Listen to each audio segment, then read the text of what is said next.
Last time I focused on the pain, so I decided after all, I am going to tell you stories of just a couple. And it's going to be for probably,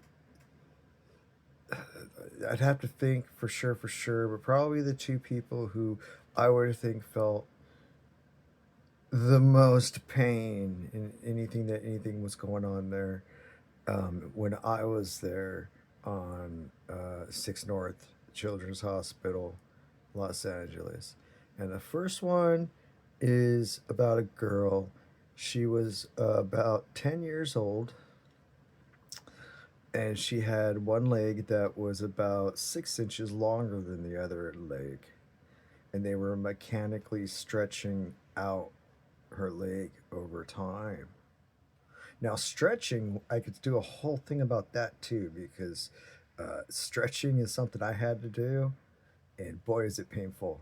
But that kind of.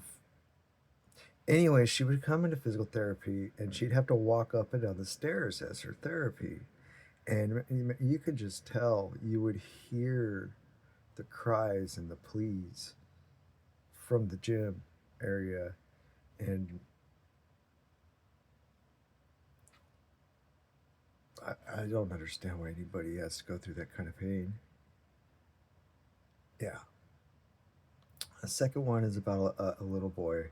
He was like 5 or 6, and he was a burn victim. And he had these just his arms were just covered. They had obviously the skin on his arms had gotten burned off, and he would have to come in to the hydrotherapy, and he would have to dip his arms in hot wax. No, wait a minute. I don't want to mess up the story. That was for something else. He had to go in the whirlpool, and they had to clean. He had to put his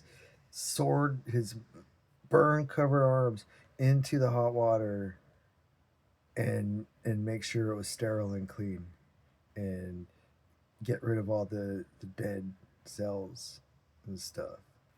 And boy, was that kid in a lot of pain. I was in a lot of pain, and I could see these guys who were like in so much more pain than me. And it's just wild that anybody has to go through that shit in this life. That's all the time again. Pain is a big thing.